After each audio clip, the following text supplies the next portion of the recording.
Margaret Chun pushed her cleaning cart down the long, marble hallway of the Harrington Conservatory of Music.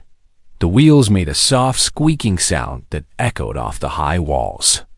It was 7 o'clock in the evening, and most of the students had gone home. The building was quiet now, filled only with the ghost of music that had played throughout the day that she had worked at this famous music school for 17 years. Every single day, she came to work at 5 in the afternoon and left at midnight. She cleaned the floors. She emptied the trash cans. She scrubbed the toilets and wiped the windows. She polished the wooden benches where tired students sat between their classes. This was her life, and she had accepted it long ago. Margaret was 62 years old. Her hair had turned gray many years back, and she kept it tied in a simple bun at the back of her head. Her face had deep lines around her eyes and mouth, marks left by time and hard work. Her hands were rough and dry from years of using cleaning chemicals. She was a small woman, thin and quiet, and she moved through the building like a shadow. Nobody at the conservatory really knew her. The students walked past her every day without looking at her face.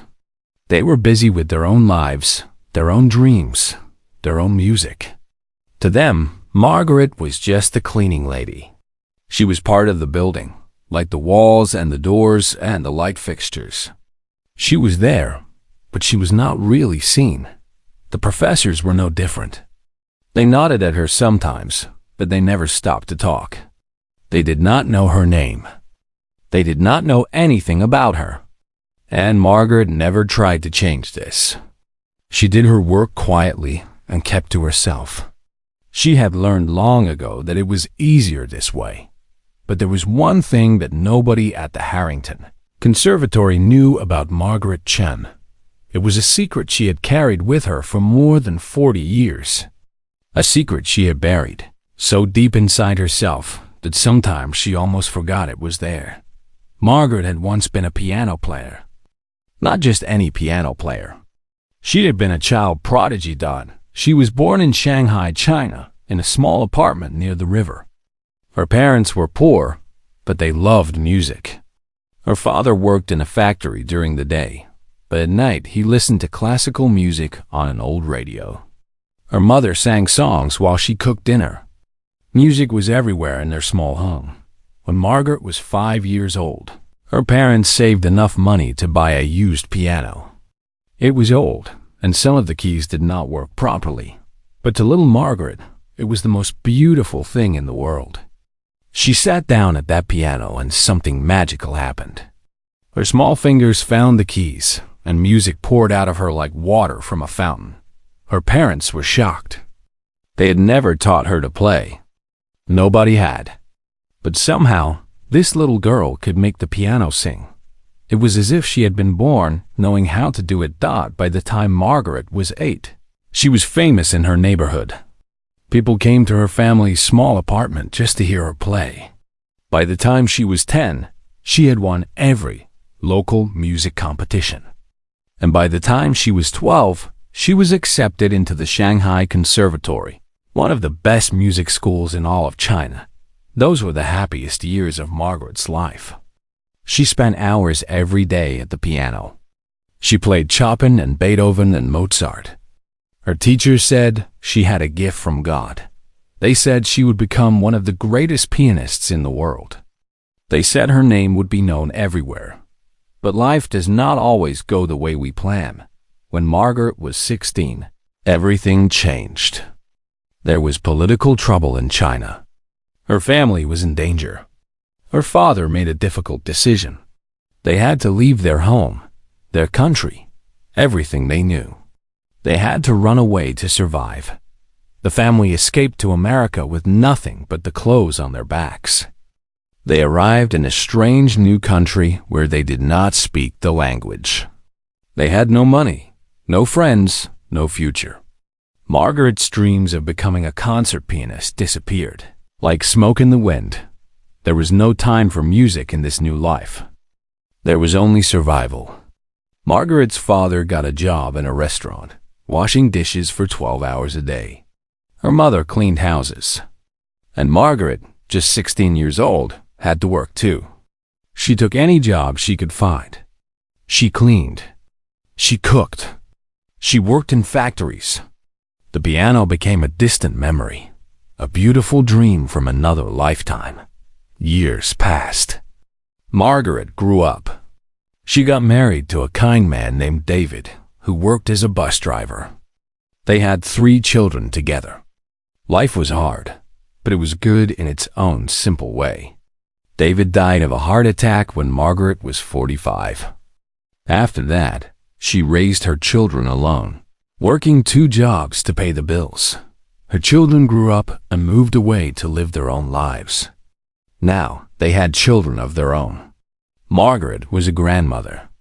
She lived alone in a small apartment and worked as a janitor at the Harrington Conservatory. This was her life now. Every day, Margaret walked past the grand pianos in the practice rooms. She saw students sitting at those pianos, playing the same pieces she had played as a child. She heard the music floating through the hallways, and something deep inside her chest would hurt, like an old wound that had never fully healed. Sometimes, late at night when everyone had gone home, Margaret would stop outside a practice room. She would look through the small window at the piano sitting there in the dark. Her fingers would twitch at her sides, remembering the feeling of keys beneath them. But she never went inside. She never touched the piano. That part of her life was over. That person was gone. Or so she thought. She did not know that everything was about to change. She did not know that in just a few days, her whole life would be turned upside down. She did not know that the gift she had buried for so many years was about to wake up. Margaret pushed her cleaning cart to the next room, her footsteps silent on the marble floor. In the distance, she could hear a student playing a Chopin nocturne. The music was beautiful, but not perfect. The student was good, but there was something missing. Margaret knew exactly what it was. She could feel it in her bones, but she said nothing. She just kept pushing her cart, invisible as always, carrying her secret like a heavy stone in her heart. The Harrington Conservatory's annual donor gala was the biggest event of the year. For months, the staff had been preparing for this special night. They cleaned every corner of the building until it sparkled. They hung beautiful decorations from the ceiling. They brought in thousands of fresh flowers that filled the air with sweet perfume. Margaret had watched all of this preparation with quiet interest. She had seen the gala happen many times before during her 17 years at the conservatory. Every year it was the same. Rich people came in their expensive clothes. They ate fancy food and drank champagne that cost more money than Margaret made in a week. They listened to beautiful music and wrote big checks to support the school. This year, the gala was even more special than usual. The school had invited a very famous pianist to perform. His name was Victor Ashford, and he was known all over the world. People paid thousands of dollars just to hear him play. Magazines called him the greatest pianist of his generation. His concert sold out in minutes. On the day of the gala, the whole building buzzed with excitement. Workers ran around carrying boxes and setting up equipment. The kitchen staff prepared food that looked like works of art. Security guards walked through the halls, checking every door and window. Margaret came to work at her usual time. Her supervisor, a strict woman named Mrs. Patterson, called her into the office. "Margaret," Mrs. Patterson said, not looking up from her papers, "we need extra help tonight for the gala. You will work the event." Margaret nodded quietly. She had expected this. The conservatory always needed extra cleaners during big events. "You will be responsible for the restrooms and the back hallways," Mrs. Patterson continued. "Make sure everything stays clean throughout the night. Empty the trash bins regularly." And Margaret, she finally looked up, her eyes cold. "Stay out of sight. The guests should not see you unless necessary. Understand?" "Yes, ma'am," Margaret said softly. She was used to being told to be invisible. It was what she had always been. That evening, Margaret put on her cleanest uniform. It was still just a simple gray dress with her name tag pinned to the front, but she made sure there were no stains or wrinkles. She tied her gray hair back neatly and reported for duty at 6 o'clock. The guests began arriving at 7. Margaret watched from the shadows as they walked through the front doors. The women wore long gowns made of silk and satin. Diamonds sparkled at their necks and wrists. The men wore black suits that fit them perfectly. They all moved with the easy confidence of people who had never worried about money in their lives. Margaret thought about her own life. She thought about the small apartment where she lived alone. She thought about the bills she struggled to pay every month. She thought about her worn-out shoes that she had been wearing for 3 years because she could not afford new ones. These people lived in a completely different world. The main ballroom looked like something from a fairy tale. Crystal chandeliers hung from the ceiling, casting warm golden light over everything. Round tables covered with white cloth filled the room. Each table had beautiful flower arrangements and candles that flickered softly. At the front of the room, there was a stage. And on that stage sat the most beautiful piano Margaret had ever seen. It was a Steinway grand piano, black and shining like a mirror. It must have cost more than a house. Margaret could not take her eyes off it. The piano seemed to glow under the stage lights, waiting for the famous hands that would soon touch its keys. She forced herself to look away and focus on her work. She had restrooms to check and trash bins to empty. She was not here to admire pianos. She was here to clean. As the evening went on, Margaret moved through the building like a ghost. She slipped in and out of restrooms, making sure there were enough paper towels and soap. She emptied trash cans before they got too full. She wiped up spills and picked up dropped napkins. Nobody thanked her. Nobody even seemed to notice her. She was doing her job perfectly. From time to time, she passed by the entrance to the main ballroom. She could hear the sound of people laughing and talking inside. She could smell the delicious food being served. She could hear soft music playing in the background as guests ate their dinner. At 8 o'clock, Dean Harrison, the head of the conservatory, stepped up to the microphone. He was a tall man with white hair and a kind face. Margaret had seen him many times over the years, but he had never spoken to her directly. "Ladies and gentlemen," Dean Harrison said, his voice booming through the speakers, "welcome to the annual donor gala of the Harrington Conservatory of Music. We are so grateful that you are here tonight." The crowd applauded politely. Margaret stopped near the doorway to listen for a moment. "Your generous support makes it possible for us to train the next generation of great musicians," Dean Harrison continued. "Because of you, talented young people from all backgrounds can pursue their dreams. And tonight we have a very special treat for you." The crowd grew quiet with anticipation. "Please welcome to the stage one of the greatest pianists in the world today, Victor Ashford." The applause was thunderous. Margaret watched as a tall, thin man in an elegant black suit walked across the stage. Victor Ashford had silver hair swept back from his forehead and sharp blue eyes. He moved with the grace of someone who had performed in front of thousands of people. He smiled at the crowd and gave a small bow. Margaret felt her heart beat faster. She had heard recordings of Victor Ashford playing. His music was brilliant, technical, perfect. She wanted to stay and listen, but she saw Mrs. Patterson giving her a stern look from across the room. Margaret quickly ducked back into the hallway to continue her work as she pushed her cart toward the restrooms. She could hear Victor Ashford begin to play. The notes of a Mozart sonata floated through the air. The music was beautiful, clean, precise. But something in Margaret's heart felt unsatisfied. She could not explain it. The playing was technically perfect, but it seemed cold somehow. It was like looking at a beautiful painting behind glass. You could see it, but you could not feel it. She shook her head and pushed these thoughts away. Who was she to judge a world-famous pianist? She was just a cleaning lady. She had no right to have opinions about music anymore. That part of her life was over.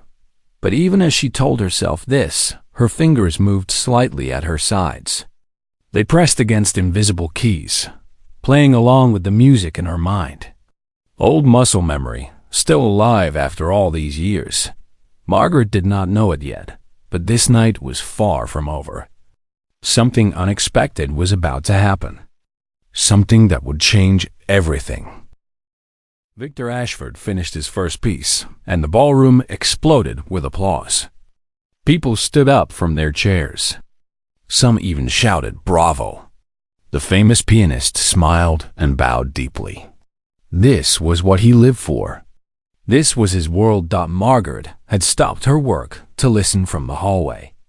Even though she thought the playing was too cold, too perfect, she still felt the pull of the music. It stirred something deep inside her, something she had tried to forget. Victor Ashford sat back down at the Steinway piano and began his second piece. It was a difficult Rachmaninoff composition, full of fast notes and complex rhythms. His fingers flew across the keys like birds. The music filled every corner of the building. Then something strange happened. About halfway through the piece, Victor's playing started to slow down. The notes became uneven.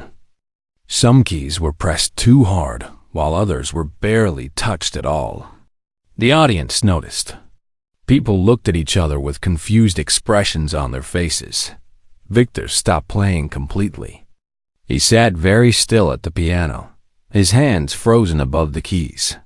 His face had turned very pale, almost gray. Sweat appeared on his forehead, even though the room was cool. For a moment, nobody moved. Nobody knew what was happening. Then Victor Ashford pressed his hand against his chest and fell forward onto the piano keys.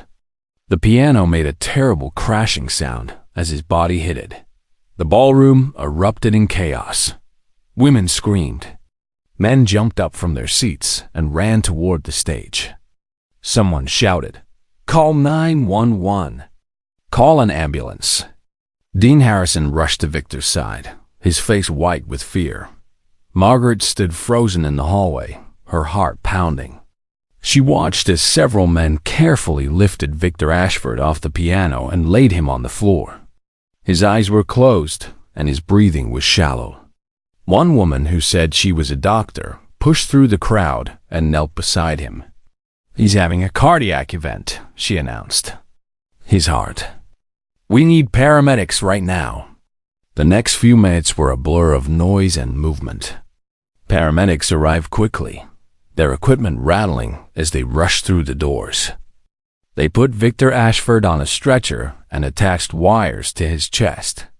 They gave him oxygen and medicine through a tube in his arm. Margaret pressed herself against the wall as they wheeled him past her. Victor's face looked old and tired now, nothing like the confident performer who had walked onto the stage just an hour ago. She silently prayed for him as he disappeared through the doors. Back in the ballroom, the guests were in shock. Some women were crying. Others sat in stunned silence, not knowing what to do or say. The beautiful evening had turned into a nightmare. Dean Harrison returned to the stage. His hands were shaking as he picked up the microphone.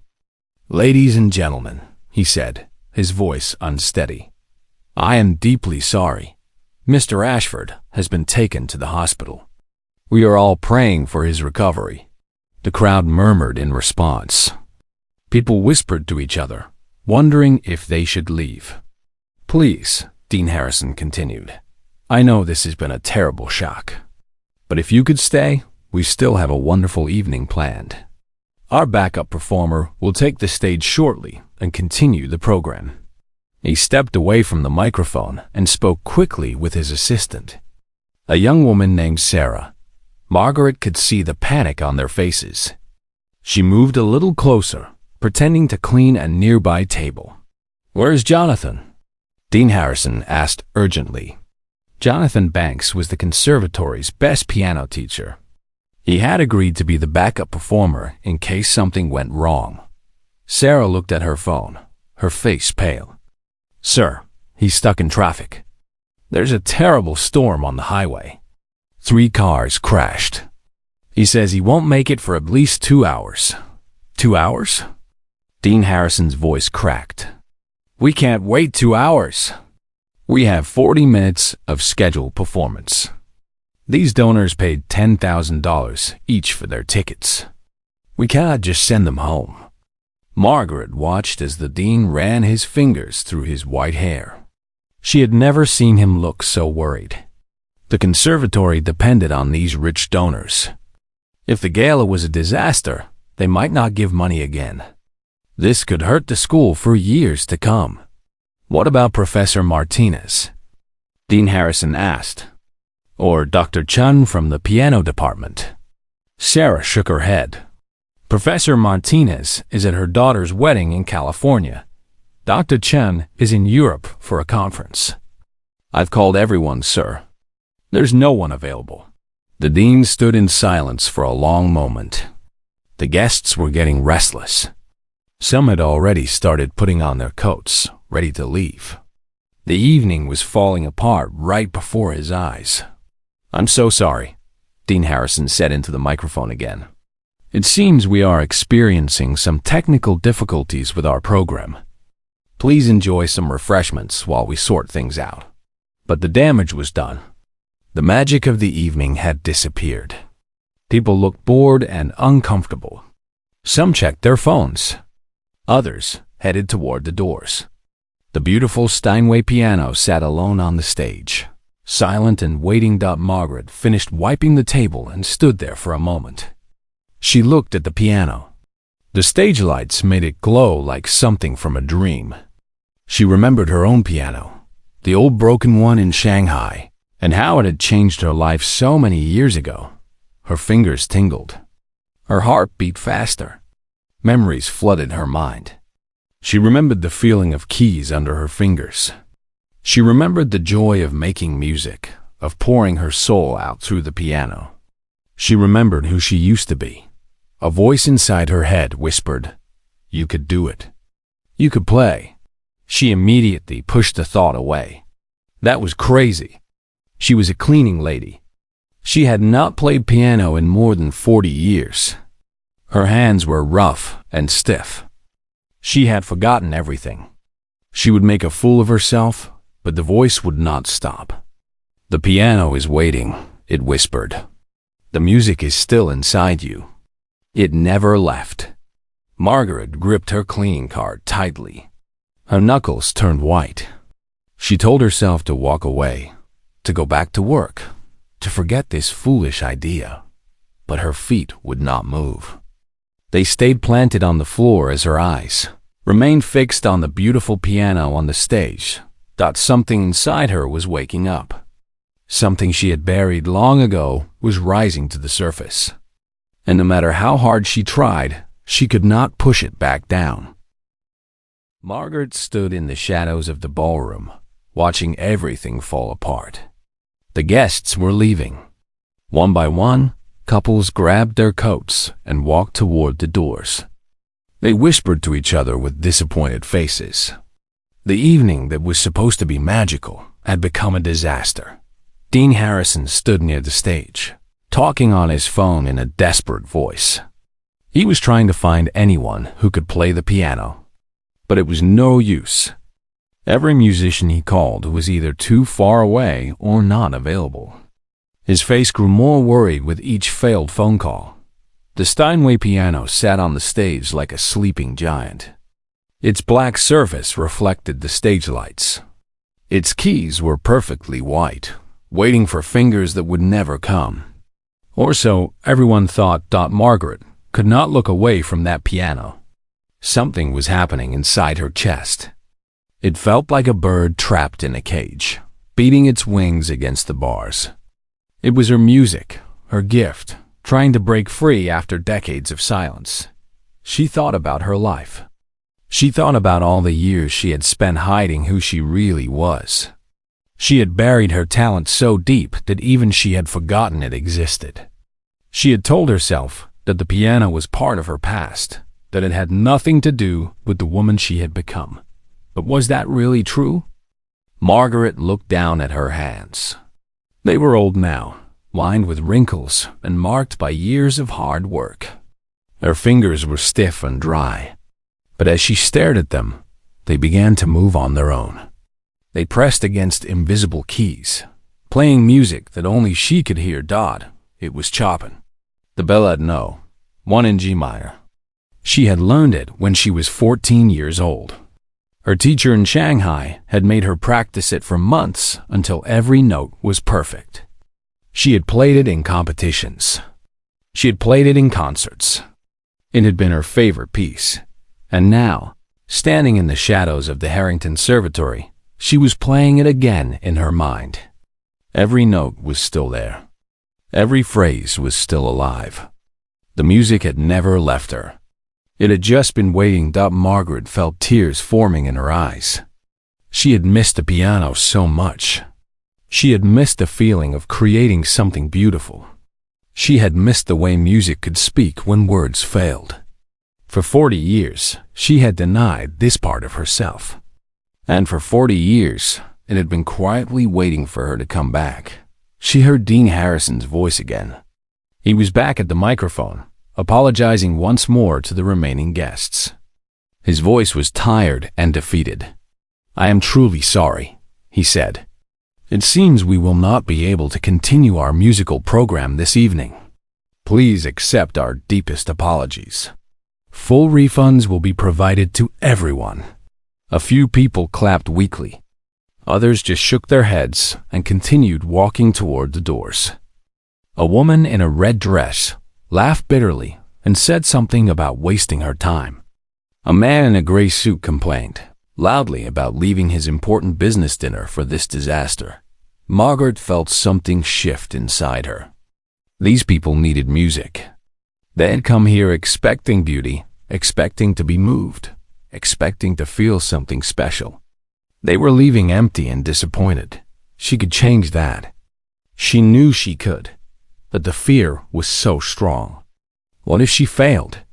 What if she sat down at that piano and could not remember how to play? What if her fingers were too old and slow? What if she made a fool of herself in front of all these rich, important people? And even worse, what if Mrs. Patterson saw her? What if she lost her job? This cleaning job was all she had. It paid her rent. It bought her food. She could not afford to lose it. Margaret stood frozen, torn between two worlds. Part of her wanted to run away, to go back to her cleaning cart and pretend none of this had ever happened.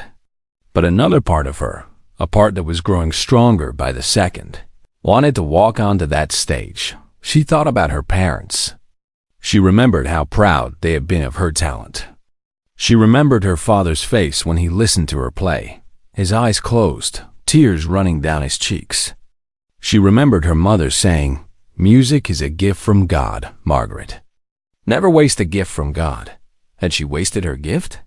Had she let fear and circumstance steal something precious from her? Suddenly, Margaret made a decision. She did not think about it anymore. She did not weigh the pros and cons. She just acted. Her feet started moving before her brain could stop them.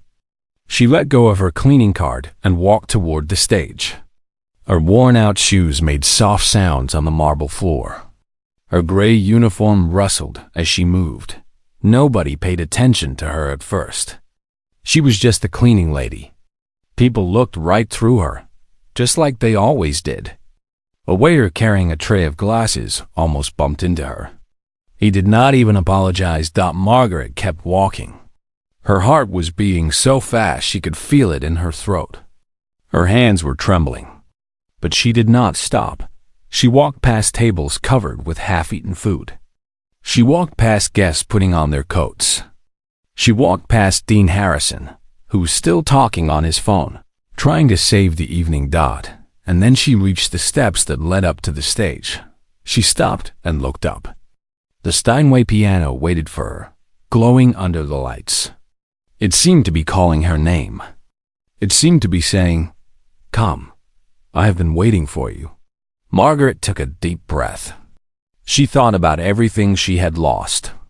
She thought about her home in Shanghai, her teachers, her dreams. She thought about her husband David, who had always believed in her even though he never knew about her musical past. She thought about her children and grandchildren, who had no idea that their mother and grandmother had once been a prodigy. Then she thought about this moment right here, right now. This chance that life was offering her. This unexpected opportunity to be herself again, even if just for a few minutes. Margaret put her foot on the first step. Then the second. Then the third. She was climbing onto the stage. She was walking toward the piano. She was about to do something crazy, something terrifying, something wonderful. And there was no turning back now. Margaret Chen, the cleaning lady, stood on the stage of the Harrington Conservatory. Her gray uniform looked out of place under the bright lights. Her worn-out shoes seemed wrong on the polished wooden floor. But her eyes were fixed on the piano, and nothing else mattered. The few guests who remained in the ballroom barely noticed her. They were too busy talking to each other or checking their phones. A woman in a blue dress thought Margaret was there to dust something. A man near the door assumed she was checking the stage lights. Nobody imagined that this small, gray-haired cleaning lady was about to change their lives. Margaret walked toward the piano slowly. Each step felt like a mile. Her legs were shaking. Her mouth was dry. But she kept moving forward, pulled by a force stronger than her fear. The Steinway was even more beautiful up close. Its black surface was so smooth and shiny that Margaret could see her own reflection in it. The keys were perfect, white and black, stretching out before her like a familiar road she had not traveled in decades. She reached out and touched the piano gently. The surface was cool under her fingers, real, solid. This was actually happening. She was actually doing this. Dean Harrison finally noticed her. He had been talking on his phone, but now he stopped mid-sentence. His eyes grew wide as he watched the cleaning lady approach his most valuable piano. "Excuse me," he said, confusion in his voice. He began walking toward the stage. "Ma'am, can I help you with something?" Margaret did not answer. She did not even look at him. She reached down and pulled out the piano bench. It made a soft scraping sound against the floor. She adjusted it slightly, just the way she liked it. Dean Harrison climbed onto the stage, his face a mix of confusion and concern. "Ma'am, I'm sorry, but this piano is very valuable. Perhaps you should—" But before he could finish his sentence, Margaret sat down. The room seemed to freeze. Dean Harrison stopped walking. The remaining guests stopped talking. Even the waiters stopped clearing tables. Everyone turned to look at the strange sight on the stage. Cleaning lady was sitting at the grand piano. Some people laughed quietly. A young woman whispered to her friend, "Is this a joke?" A man in an expensive suit rolled his eyes and said, "Great, now the help wants to entertain us." Margaret heard none of this. The moment she sat at the piano, the rest of the world disappeared. It was just her and the keys now. Nothing else existed. She closed her eyes and took a deep breath. She could feel her heart pounding in her chest like a drum. Her hands were trembling so badly that she had to press them against her knees to steady them. For a terrible moment, doubt crashed over her like a wave. What was she doing? She was 62 years old. She had not played piano in more than 40 years. Her fingers were stiff and rough. She would fail. She would embarrass herself. She should stand up right now and walk away before it was too late. But then she remembered something her teacher in Shanghai had told her long ago. Master Liu had been a wise old man with gentle eyes and hands that could make any piano sing. "Margaret," he had said, "the music is not in your hands. It is in your heart. Your hands are only the messengers. Trust your heart, and your hands will follow." Trust your heart. Margaret opened her eyes. She looked at the keys in front of her. She had known these keys once, as well as she knew her own face. She had spent thousands of hours with them. They had been her best friends, her teachers, her voice. Could she remember? Could she still speak this language after so many years of silence? There was only one way to find out. Slowly, Margaret raised her hands and placed them on the keys. The ivory felt cool and smooth under her fingertips. Her hands knew this position. They remembered it perfectly. The ballroom was completely silent now. Even the people who had been laughing before were quiet. There was something about the way this old woman held herself, something about the way she placed her hands on the piano, that commanded attention. Dean Harrison stood frozen at the edge of the stage. He wanted to stop her, but something held him back. Some instinct told him to wait, to watch, to see what would happen next. Margaret sat very still for what felt like forever. The audience held their breath. The silence was so heavy you could almost touch it. And then, in that silence, Margaret heard music. It was playing inside her head, clear as a bell. It was Chopin's Ballade No. 1 in G minor, the same piece she had played at her final concert in Shanghai, before her world fell apart. She remembered the first note. She remembered the first phrase. She remembered the story the music told, a story of love and loss and hope and heartbreak. Trust your heart. Margaret pressed down on the keys. The first note rang out across the ballroom, pure and beautiful. It hung in the air like a bird taking flight. It was soft, tentative, almost shy. But it was perfect. Time stopped. The whole world seemed to pause and listen. And then Margaret played the second note, and the third, and the fourth. The music came slowly at first, like water trickling through a crack in a dam. Her fingers were stiff and unsure. Some notes were not quite right. Some phrases were rough around the edges, but she did not stop. She could not stop. The music was pouring out of her now, breaking through 40 years of silence. Each note was a word she had been unable to say. Each phrase was a cry from the deepest part of her soul. The audience sat in stunned silence. The woman in the blue dress forgot all about her phone. The man in the expensive suit forgot all about his complaints. Dean Harrison forgot how to breathe. Something was happening on that stage. Something unexpected. Something magical. The cleaning lady was playing the piano. And she was not just playing it. She was making it sing. Margaret's eyes were closed. Tears were streaming down her weathered cheeks. But her hands kept moving, remembering, dancing across the keys. The music filled the room. It filled the hearts of everyone who heard it. And for the first time in 40 years, Margaret Chun felt truly alive. She was not invisible anymore.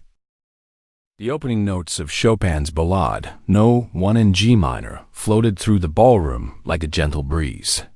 They were soft and uncertain at first, like the voice of someone who had not spoken in many years. Margaret's fingers moved slowly across the keys, searching for memories buried deep in her muscles. The guests who had been heading toward the doors stopped walking. They turned around, confused by what they were hearing. Was that really the cleaning lady playing the piano? It had to be some kind of joke. But the music continued, and it did not sound like a joke at all. Margaret kept her eyes closed. She could not bear to look at the audience. She could not bear to see their faces, their judgment, their surprise. All she could do was focus on the music, on the keys beneath her fingers, on the memories flooding back into her mind. The first 30 seconds were rough. Her fingers stumbled over notes they had once known perfectly. Her timing was slightly off. Her touch was too heavy in some places and too light in others. 40 years of silence had left its mark on her playing, but something remarkable was happening. With each passing moment, her fingers were remembering more. The stiffness was melting away. The uncertainty was fading. The music was coming back to her like an old friend returning home after a long journey. A woman near the front of the room sat down heavily in her chair. She had been about to leave, her coat already on her shoulders. But now she could not move. The music had frozen her in place. "My God," she whispered to no one in particular. "Listen to that." The man next to her nodded slowly. He was a music critic for a famous newspaper. He had heard hundreds of pianists perform over the years. He knew talent when he heard it. And what he was hearing now was something special. Margaret moved into the second section of the ballade. This was where the music became more complex, more emotional, more demanding. Her fingers had to move faster now, jumping across the keys in intricate patterns. This was where she would fail, she thought. This was where her age and her years away from the piano would betray her. But her fingers did not fail. They flew across the keys as if they had been practicing every day for the past 40 years. The music poured out of her, rich and full and alive. It was not perfect. There were small mistakes here and there. But the feeling, the emotion, the soul of the music was absolutely there. Dean Harrison stood at the edge of the stage with his mouth hanging open. He could not believe what he was seeing and hearing. This woman, this cleaning lady who had worked in his building for 17 years, was playing Chopin like a master. Where had she come from? Who was she really? The guests who had been leaving were now coming back into the ballroom. Word was spreading quickly. People were pulling out their phones, not to check messages, but to record what was happening. Something extraordinary was taking place, and everyone wanted to capture it. Margaret was lost in the music now. She had forgotten about the audience. She had forgotten about her uniform and her worn-out shoes. She had forgotten about being invisible. All that existed was the piano and the music and the memories. She remembered her father, sitting in their small apartment in Shanghai, listening to her practice. She remembered the smile on his face, the pride in his eyes. She remembered him saying, "My daughter, you play like an angel." Tears streamed down her cheeks, but she did not stop playing. She could not stop. The music had taken control now. It was flowing through her like a river that had been dammed for decades, and was finally set free.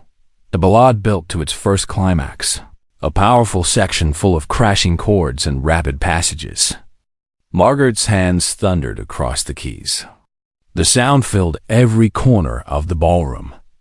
It bounced off the crystal chandeliers and the marble floors.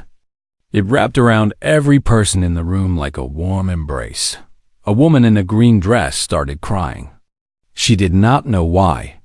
The music had touched something deep inside her, something she could not explain. Her husband put his arm around her shoulders and held her close. He was crying too. Even the waiters had stopped working. They stood with their trays in their hands, completely still, completely captivated. One young waiter, a college student who was working to pay for his education, felt something stir in his chest. He had always wanted to learn music, but had never had the chance. Watching this old woman play, he made a silent promise to himself that he would start taking lessons. The music became softer again, tender and gentle. Margaret played the beautiful singing melody that made this ballade so famous. Her touch was light now, delicate, like butterfly wings brushing against flower petals. Each note hung in the air for just the right amount of time before fading away. Mrs. Patterson, Margaret's supervisor, had heard the commotion and come to see what was happening. When she saw Margaret sitting at the piano, her first instinct was anger. What was this cleaning lady doing? She was supposed to be working, not playing around on expensive instruments. But then the music reached her ears. and something in Mrs. Patterson's hard heart softened. She stood in the doorway, her arms slowly falling to her sides, her angry expression melting away. She had never heard anything so beautiful in her life. Margaret played on, moving through the different sections of the ballad. Fast then slow, loud then soft, joyful then sad. The music told a story, and everyone in the room was listening. Everyone was part of that story now. 20 minutes had passed since Margaret sat down at the piano, but it felt like only seconds. Time had lost all meaning. There was only the music, endless and eternal, connecting past and present, connecting one soul to another. Margaret's fingers danced across the final passages of the piece. She was approaching the end now, the dramatic conclusion that Chopin had written almost 200 years ago. Her heart was pounding. Her arms were tired. But she would not stop. She could not stop. Not until the last note had been played. The music built higher and higher, louder and louder. Margaret's whole body moved with the piano. She was not just playing the instrument anymore. She had become one with it. They were speaking the same language, telling the same story, sharing the same soul. And then, with one final, thunderous chord, the ballad ended. The last chord of the Chopin ballad hung in the air like smoke after fireworks. The ballroom was completely silent. Nobody moved. Nobody breathed. It was as if time itself had stopped to honor what had just happened. Margaret sat at the piano with her hands still resting on the keys. Her eyes were closed. Tears wet her cheeks. Her whole body was trembling, not from fear anymore, but from the overwhelming emotion of what she had just experienced. For a moment, she thought it was over. She thought she would stand up, walk off the stage, and return to her cleaning cart. The dream was finished. Reality was waiting, but then something unexpected happened. Her hands began to move again. Without thinking, without planning, Margaret started playing a new piece. It was Rachmaninoff's Piano Concerto, No. 2, one of the most difficult and beautiful pieces ever written for piano. She had learned it when she was 15, just before her family fled China. It had been the last piece she ever performed in public. Until now. The opening chords were deep and powerful, like thunder rolling across the sky. They filled the ballroom with a sound so rich and full that people could feel it vibrating in their chests. This was not the hesitant playing from before. This was something else entirely. This was the playing of a master. Margaret's transformation was complete. The years fell away from her like leaves from a tree in autumn. Her back straightened. Her shoulders relaxed. Her face, usually tired and lined with worry, became calm and peaceful. She was not a 62-year-old cleaning lady anymore. She was a pianist. She had always been a pianist. The audience watched in amazement. Some people rubbed their eyes, not believing what they were seeing. The small gray woman at the piano seemed to glow under the stage lights. She seemed larger somehow, more powerful, more alive. Dean Harrison finally remembered to breathe. He took a step backward and sat down heavily on a nearby chair. In all his years running the conservatory, he had never seen anything like this. He had discovered talents before, nurtured young musicians, watched them grow and succeed. But he had never witnessed a transformation so sudden and so complete. Margaret's fingers flew across the keys with incredible speed and precision. The Rachmaninoff demanded everything a pianist could give, and she was giving everything. Her left hand played the thundering bass lines while her right hand sang out the beautiful melody. It was as if she had two brains, two hearts, two souls, all working together in perfect harmony. The music told a story of passion and longing, of love and loss. It spoke of dark winters and bright springs, of tears and laughter, of death and rebirth. Every person in the room understood this story, even if they had never heard a note of classical music in their lives. A businessman from Wall Street stood near the back of the room. He was a hard man, a man who cared only about money and power. He had come to the gala because his wife made him, not because he cared about music. But now, listening to this extraordinary woman play, he felt something crack open inside his chest. Memories of his childhood flooded back. He remembered his mother, who had died when he was young. She used to hum songs while she cooked dinner. He had not thought about her in years. Suddenly, desperately, he missed her. His wife noticed tears running down his face and took his hand in hers. She did not ask what was wrong. She understood. The music was doing this. The music was reaching into people's hearts and pulling out things they had hidden away. Margaret moved from Rachmaninoff to Debussy. The music changed completely. Where Rachmaninoff had been thunder and lightning, Debussy was moonlight on water. The notes sparkled and shimmered like diamonds. They painted pictures of clouds and flowers and gentle rain. This was a piece called Clair de Lune, which means moonlight in French. Margaret had first learned it when she was 12 years old. Her teacher had told her it was about the beauty of the night, about finding peace in darkness. She had not understood then, but she understood now. Her life had been full of darkness, war, immigration, poverty, loss, loneliness, but there had been beauty too. Her children, her grandchildren. Small moments of happiness scattered through the years like stars in a night sky. The music captured all of this, the darkness and the light, the sorrow and the joy. People throughout the ballroom were weeping openly now. They did not try to hide their tears. There was no shame in crying when the music was this beautiful. Even strong men who never showed emotion in public let their tears fall freely. One woman, a successful lawyer who had not cried since she was a child, felt something break inside her. She thought about her own mother, who had sacrificed everything to give her a good education. She thought about how rarely she called home, how busy she always was, how she had missed her mother's birthday last year because of a work meeting. In that moment, she promised herself she would call her mother tomorrow. She would tell her she loved her. She would not wait until it was too late. Margaret played for 43 minutes. She did not plan it. She did not think about it.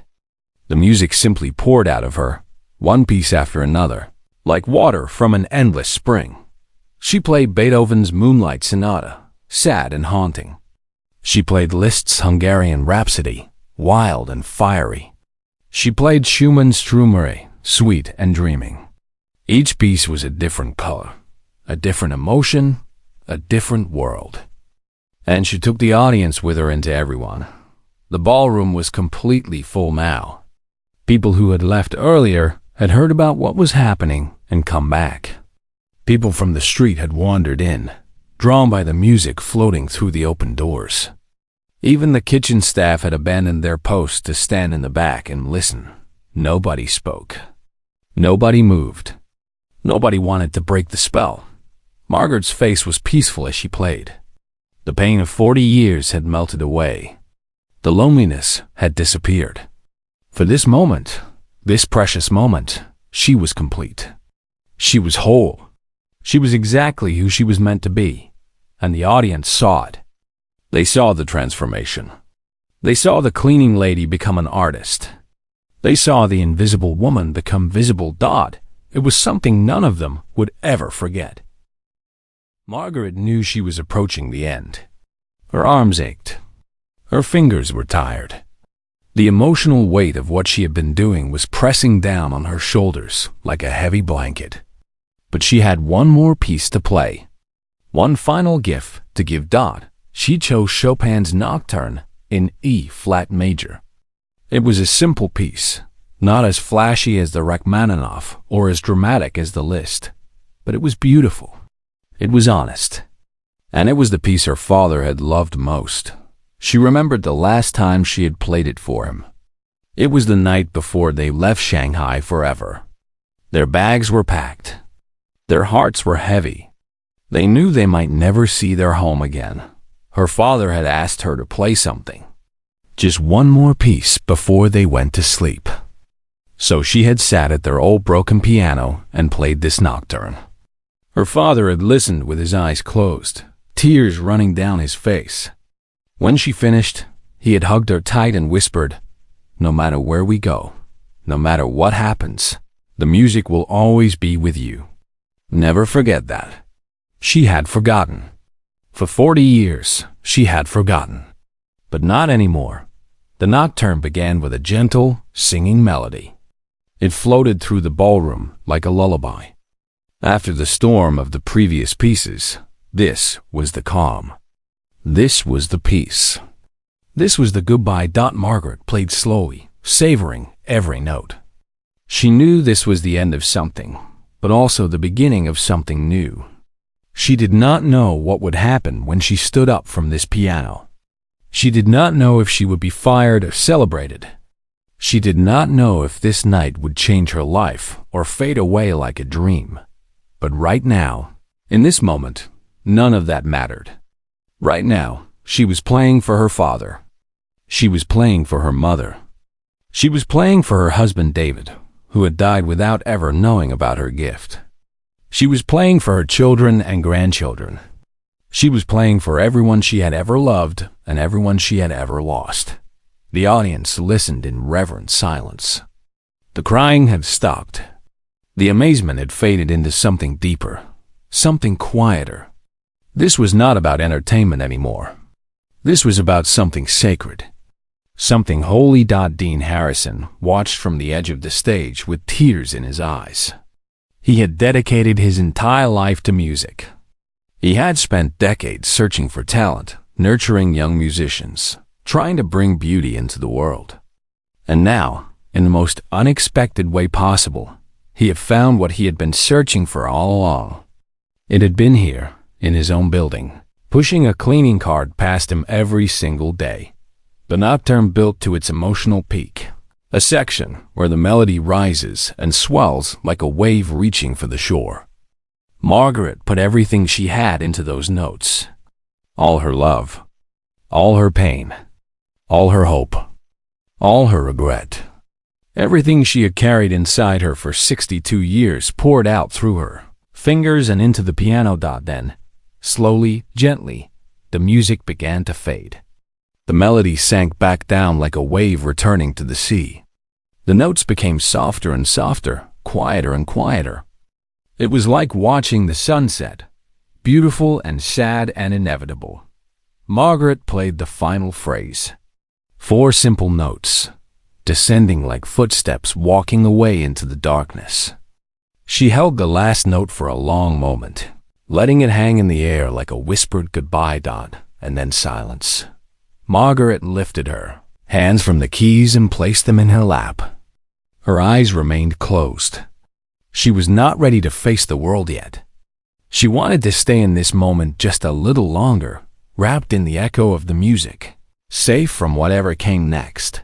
For 3 full seconds, nothing happened.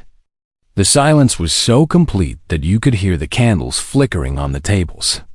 500 people stood frozen, afraid to move, afraid to break the spell. Then someone started clapping. It began with one person near the front of the room. A single pair of hands, slapping together slowly, rhythmically.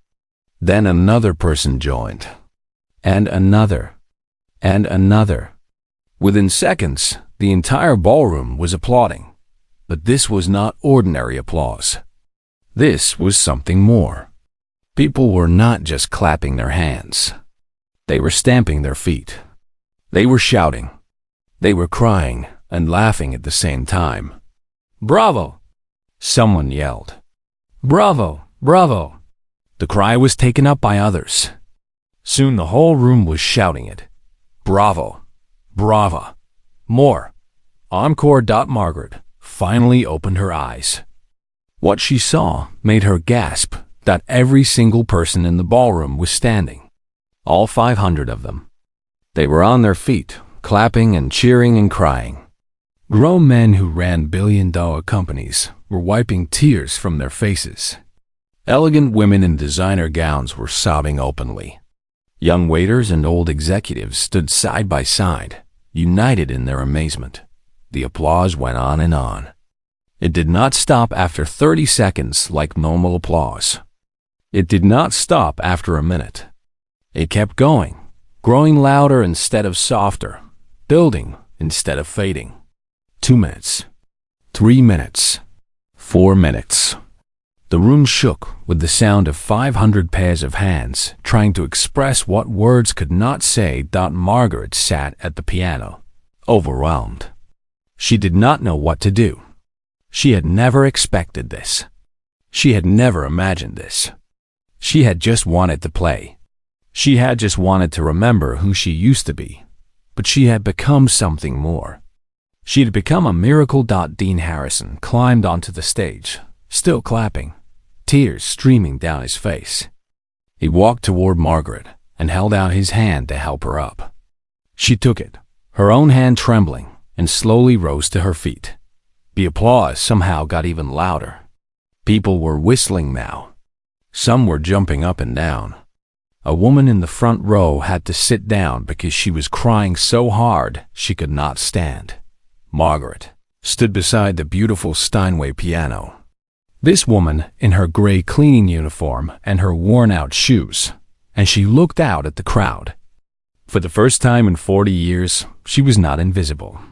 For the first time in 40 years, people were really seeing her, and what they saw took their breath away. The morning after the gala, Margaret woke up in her small apartment and wondered if it had all been a dream.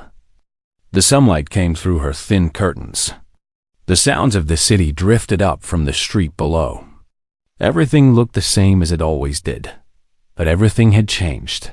Her phone had been ringing all night. She had turned it off at 2 a.m. because she could not handle any more calls. Now, when she turned it back on, she saw 73 missed calls and over 200 text messages. Her children had called.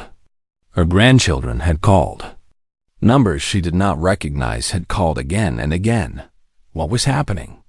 She made herself a cup of tea and sat down at her small kitchen table. Her hands were sore from playing. Her fingers ached when she bent them. But it was a good kind of pain. It reminded her that last night had really happened. Her daughter called again, and this time Margaret answered. "Mom!" Her daughter screamed into the phone. "Mom, is it true? Is it really you? You're all over the internet." Margaret did not understand. She did not know much about the internet. She had a phone, but she only used it for calls and simple text messages. She did not have Facebook or Instagram or any of those things young people used. "What do you mean?" She asked her daughter. "Mom, there are videos of you playing piano at the conservatory. They're everywhere. Millions of people have watched them. Everyone is talking about you." Margaret's hands started shaking so badly that she almost dropped her teacup. Millions of people? That could not be right. She was just a cleaning lady. Nobody cared about cleaning ladies, but her daughter was not wrong. During the gala, dozens of guests had recorded Margaret's performance on their phones. They had posted the videos online that same night. By morning, the videos had gone viral. One video alone had been watched over 5 million times. People were sharing it with comments like, "This made me cry," and "Most beautiful thing I've ever seen," and "Who is this woman?" The hashtag Chinese Grandma Piano was trending on social media around the world.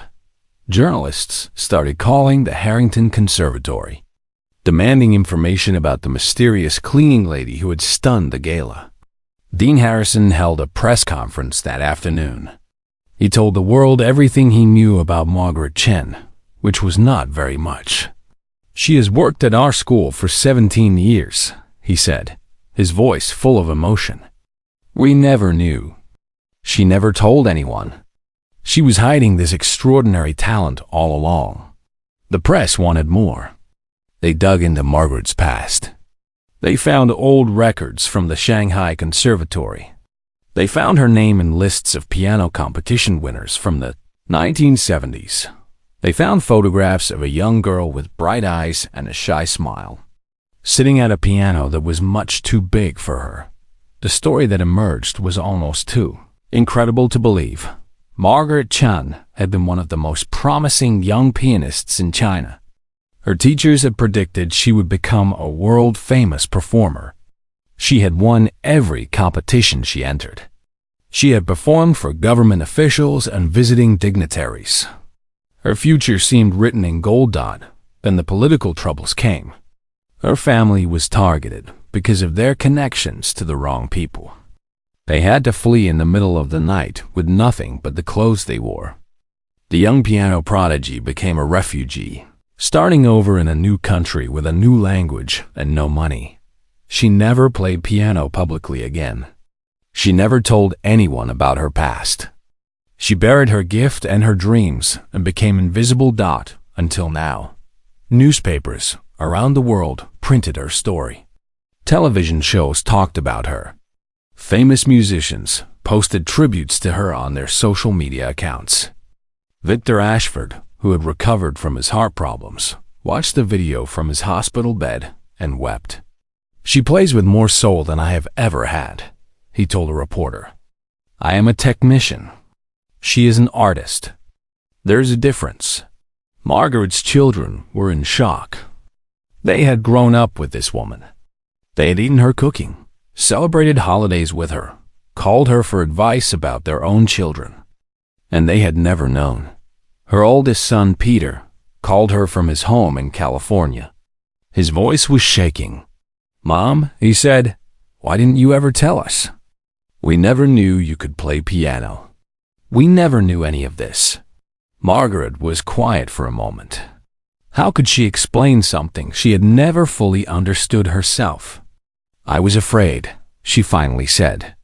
"When we left China, we lost everything. Your grandfather told me to forget the past and focus on the future.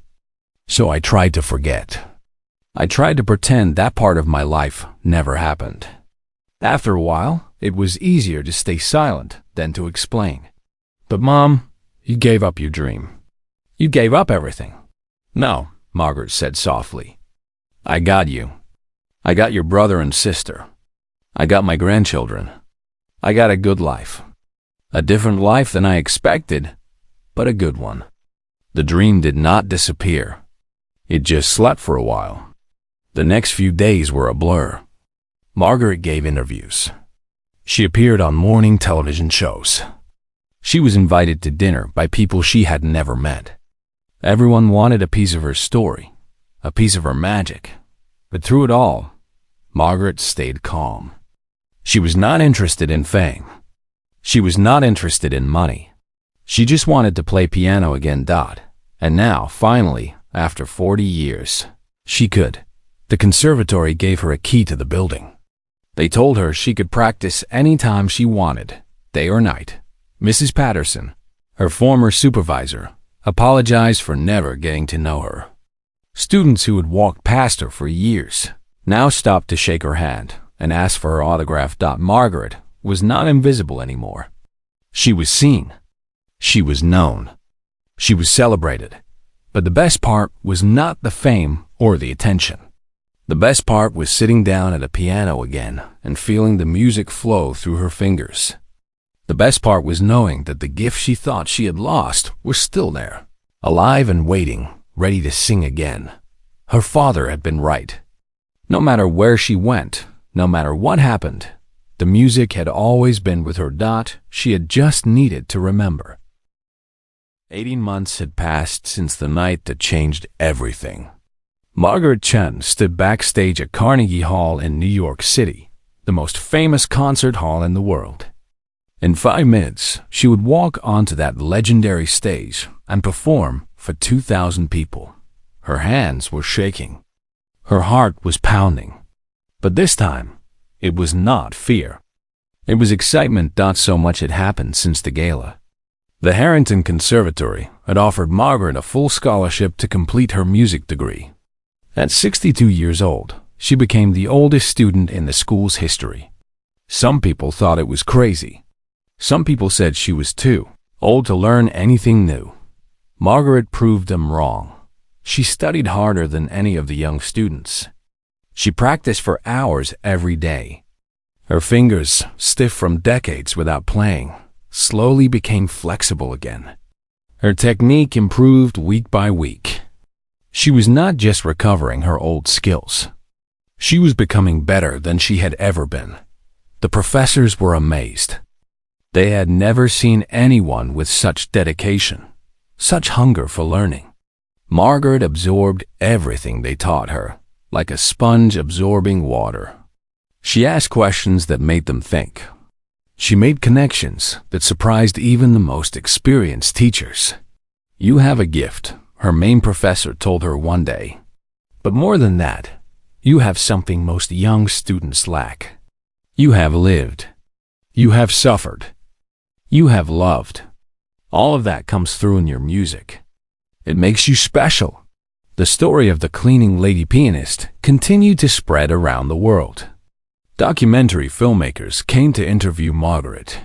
Famous pianists reached out to meet her. Invitations to perform arrived from concert halls across the globe. But the biggest change happened at the Harrington Conservatory itself. Margaret's story inspired a revolution. Donors who had attended the gala started a new scholarship fund. They called it the Hidden Talent Scholarship. It was designed for people like Margaret, people from non-traditional backgrounds who had gifts that had never been discovered or developed. The fund raised over $3 million in its first year alone. New students arrived at the conservatory. There was a 45-year-old grandmother who had always dreamed of singing opera. There was a 50-year-old factory worker with an incredible talent for violin. There was a 38-year-old taxi driver who could play jazz piano like nobody had heard before. The school changed. It became more open, more welcoming, more willing to see talent in unexpected places. Margaret had not just discovered her own gift again. She had opened doors for others. Now, standing backstage at Carnegie Hall, Margaret thought about all the people who had helped her reach this moment. Dean Harrison, who had believed in her from that very first night. Her professors, who had pushed her to be her best. Her children and grandchildren, who had cheered her on every step of the way. And her parents, who had given her the gift of music so many years ago. A stagehand approached her. "2 minutes, Mrs. Chun," he said respectfully. Margaret nodded. She looked down at her hands. They were still old, still lined with wrinkles. But they were strong now, flexible, ready. She was wearing a beautiful black gown that her daughter had helped her choose. Her gray hair was styled elegantly. She looked like a different person than the woman who had pushed a cleaning cart through empty hallways for 17 years. But inside, she was still the same Margaret. The same person who had learned to play on a broken piano in Shanghai.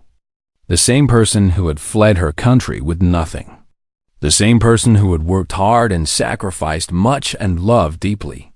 The same person who had carried a secret for 40 years. 1 minute, the stagehand said that Margaret took a deep breath. She thought about her father. She could almost feel him standing beside her, his hand on her shoulder, his voice in her ear. "Play beautifully, my daughter. Play with your heart." The doors opened. The stage lights blazed.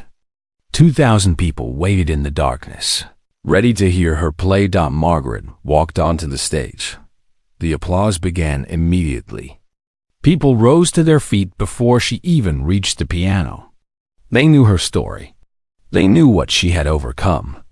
They wanted to honor her before she played a single note. Margaret smiled and bowed. Then she walked to the piano, a magnificent Steinway even grander than the one at the conservatory. She sat down and adjusted the bench. She placed her hands on the keys. The audience fell silent. In the front row, Margaret's children sat with tears already forming in their eyes. Her grandchildren, 5 of them, ranging from age 6 to 16, watched with wonder. They finally understood who their grandmother really was. Margaret looked out at the audience. She saw faces full of hope and expectation. She saw people who had come from all over the world just to hear her play.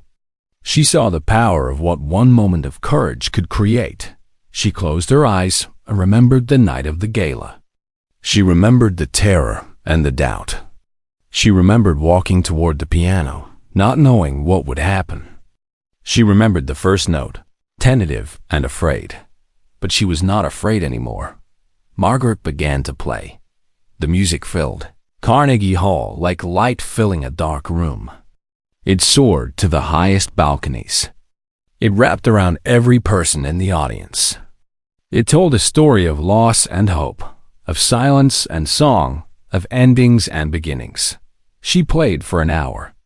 She played Chopin and Rachmaninoff and Debussy. She played Beethoven, Liszt, and Schumann. She played the same pieces she had performed at the gala, but now they were even more beautiful, even more powerful, even more alive. When she finally lifted her hands from the keys, the audience exploded. The standing ovation lasted for 15 minutes. People screamed and cried and laughed. Flowers rained down onto the stage.